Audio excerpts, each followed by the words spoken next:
जय जगन्नाथ सुप्रभात दर्शक बंधु आपण मानकु केएस ओडिया न्यूज चैनल को स्वागत करुची। आज 28 नवेम्बर शुक्रवार तबे चलंतु देखिनबा आज का टॉप 20 न्यूज गुडी को कोन रहिची। ता पूर्व चैनल टी को नुवा करी आसीतिले सब्सक्राइब करबा सहित वीडियो टी को लाइक एवं शेयर कर दियंतु।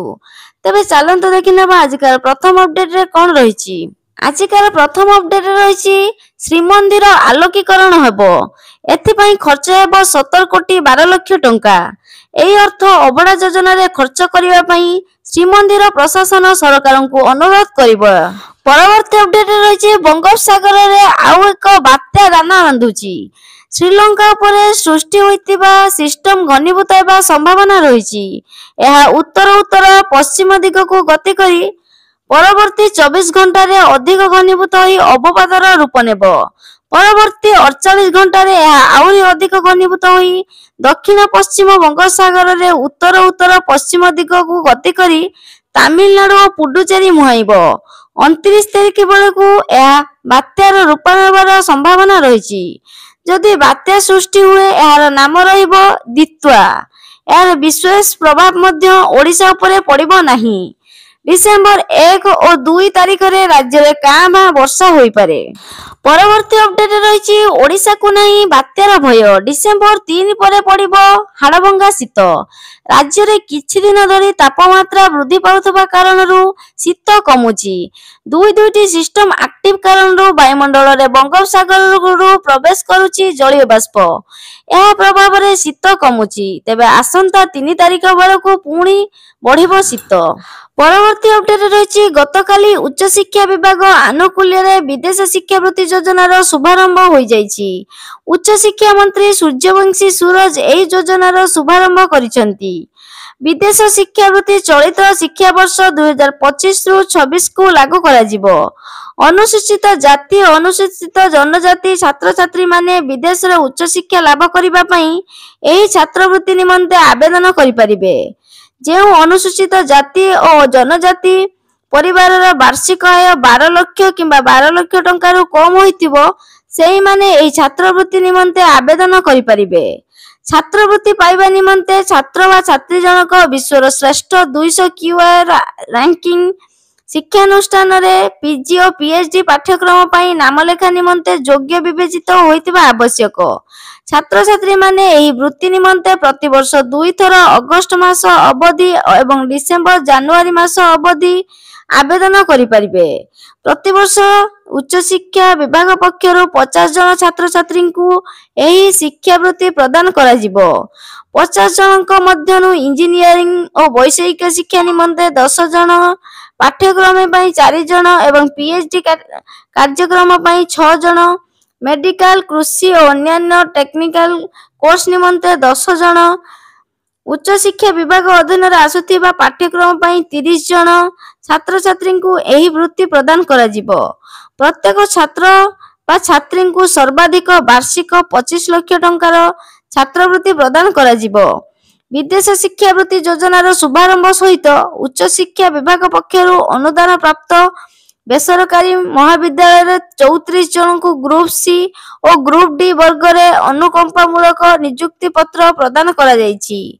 समस्त नवनियुक्ति माने उच्च शिक्षा मंत्री ठारू निजर नियुक्ति पत्र ग्रहण करबा सह अनुकंपामूलक नियुक्ति पई सरकार को धन्यवाद ज्ञापन करिसेंती। परवर्ती अपडेट रही हांगकांग रो ताइपो जिल्ला रे एक 31 महला विशिष्ट अपार्टमेंट रे एक भयंकर अग्निकांड घटी 44 जनकर मृत्यु घटिछि। अनेक आहत होइचंती।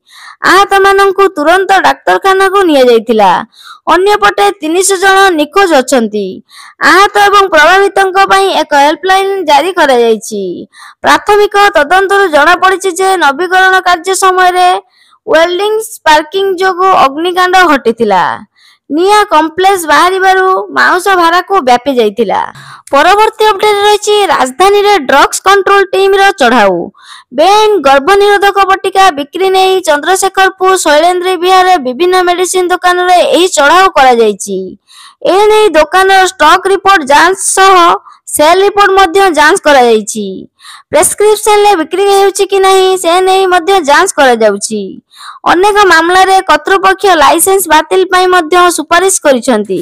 ପରିଦର୍ଶନ ସମୟରେ କିଛି ଦୋକାନୀ ଅସ୍ଥାୟୀ ଭାବରେ ବିକ୍ରି ବନ୍ଦ କରି ପରେ ପୁଣି ଆରମ୍ଭ କରିବାର ଘଟଣା ବାରମ୍ବାର ସାମ୍ନାକୁ ଆସିବା ପରେ ଡ୍ରଗ୍ସ କଣ୍ଟ୍ରୋଲ ନଭେମ୍ବର 21ରେ ଏକ କଠୋର ଏନଫୋର୍ସମେଣ୍ଟ ଡ୍ରାଇଭ ଆରମ୍ଭ କରିବାକୁ ଆନୁଷ୍ଠାନିକ ଆଦେଶ ଜାରି କରିଛନ୍ତି। ପରବର୍ତ୍ତୀ ଅପଡେଟ ରହିଛି କେନ୍ଦ୍ର ଶିକ୍ଷା ମନ୍ତ୍ରୀ ଧର୍ମେନ୍ଦ୍ର ପ୍ରଧାନଙ୍କ ଅନୁରୋଧ କ୍ରମେ ଭାରତୀୟ ଖାଦ୍ୟ ନିଗମ ବା ଏଫସିଆଇ ଓଡ଼ିଶାରୁ ଅତିରିକ୍ତ 8 ଲକ୍ଷ ମେଟ୍ରିକ ଟନ ତଥା ମୋଟ 58 ଲକ୍ଷ ଧାନ କିଣିବେ ବୋଲି କେନ୍ଦ୍ର ଖାଉଟି ବ୍ୟାପାର ଖାଦ୍ୟ ଏବଂ ସାଧାରଣ ବଣ୍ଟନ ମନ୍ତ୍ରୀ ଶ୍ରୀ ପ୍ରହ୍ଲାଦ ଯୋଶୀ ସୂଚନା ଦେଇଛନ୍ତି।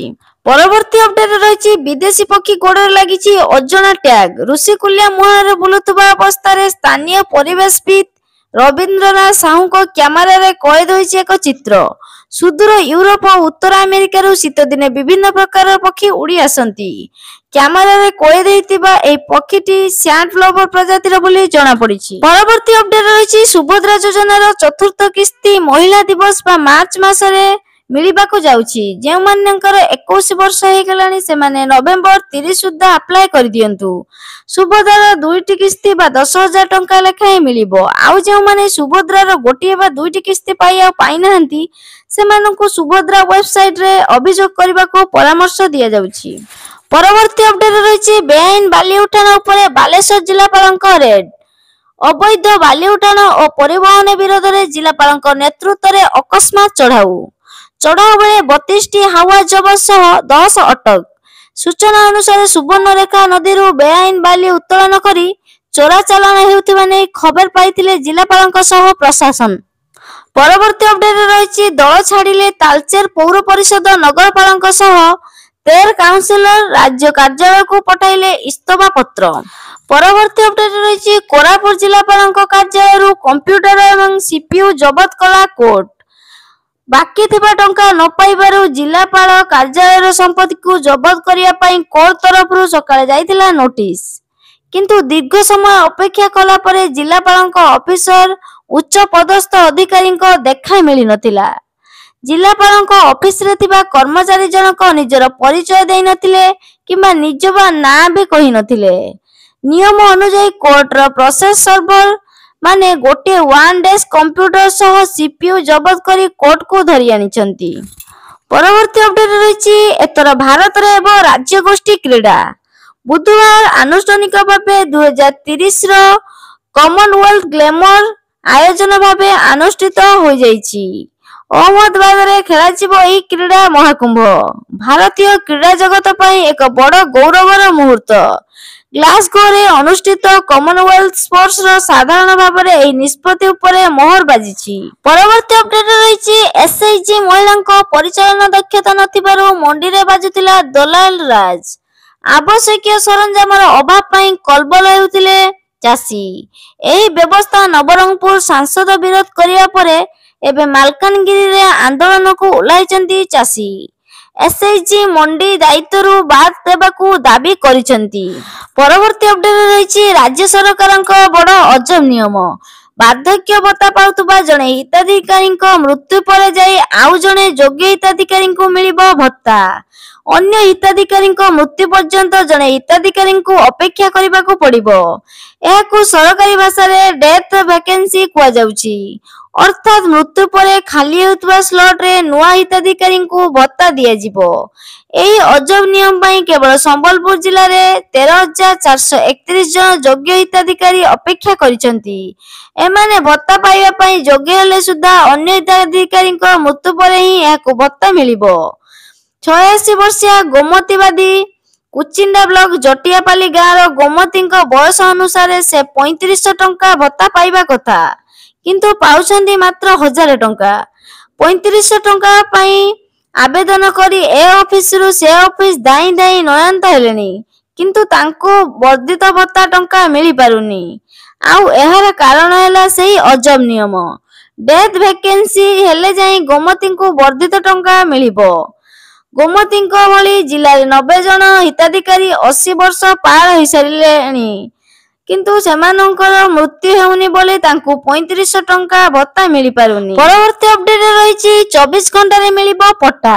ରାଜ୍ୟରେ ଭାଜପା ସରକାର କ୍ଷମତାସୀନ ହେବା परठारु राजस्व विभाग रे अनेक गुड़िया संस्कारमूलक पदक्षेप ग्रहण कराइथिबा बेले आउ केतेक संस्कार आनिबाकू रहिछि। लोके जेपरि जमी किना बिका बेले समस्यार सम्मुखीन न हेबे ताहाकू दृष्टि रखी सरकारक पक्षरु एणिकी 24 घंटा मध्य पंजीकरण जमीर पट्टा जोगाई देबा भली अभिनव पदक्षेप ग्रहण करने जाउछंती। परवर्ती अपडेट रही डिसेम्बर 1 रु श्रद्धालुओं पई खोलिबो गुंडीचा मंदिर। परीक्षामूलक भावे टिकेट दर्शन व्यवस्था आरंभ हेबो बोली सूचना दैछंती श्रीमंदिरर मुख्य प्रशासक अरविंद पाढ़ी। भक्तों पिछा टिकेटर मूल्य 10 टंका रहिबो। 5 वर्षर कम 80 वर्षर अधिक दिव्यांगों पई देयमुक्त दर्शनर व्यवस्था रही। प्रतिदिन सकाळ 6 रु संध्या 6 पर्यंत खोलिबो मंदिर। नवेम्बर रु फेब्रुआरी पर्यंत सकाळ 6 रु संध्या 5 जाए दर्शन करि परिबे श्रद्धालु। सिंहद्वार देई आड़प मंडप दर्शन पई प्रवेश प्रस्थान रहितिबा बेले मागणा चप्पल मोबाइल स्टैंड और पानीय जलर व्यवस्था रहितिबा कथा श्रीमंदिरर मुख्य प्रशासन कहिसंती। परवर्ती अपडेट रही ओडिशा राजधानी भुवनेश्वर 24 कैरेट सुना मूल्य 10 ग्राम प्रति 1,27,750 टंका थिला बेले 22 कैरेट सुना मूल्य 10 ग्राम प्रति 1,17,100 टंका रही। परवर्ती अपडेट राज्य में प्रधानमंत्री आवास योजना रे प्रदान कराइथिबा लक्षाधिक घर एबे अधा पंतरिया होई पड़ी रही। फल सरकार गरीब असहायकों पई करिथिबा आवास लक्ष्य धार्य पूरण होई पारु नाही।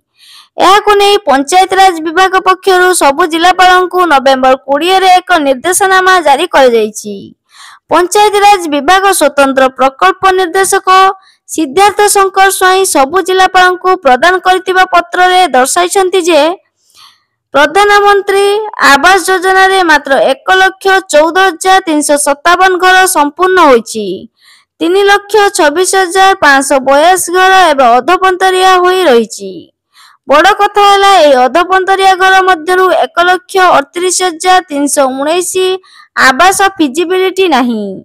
एही परिप्रेक्षी रे जेउ 1,88,263 अधापंतरिया घर रहिछि ताकू डिसेम्बर सुधा शेष करबाकू स्वतंत्र प्रकल्प निर्देशक स्वाई निर्देश दैछंती।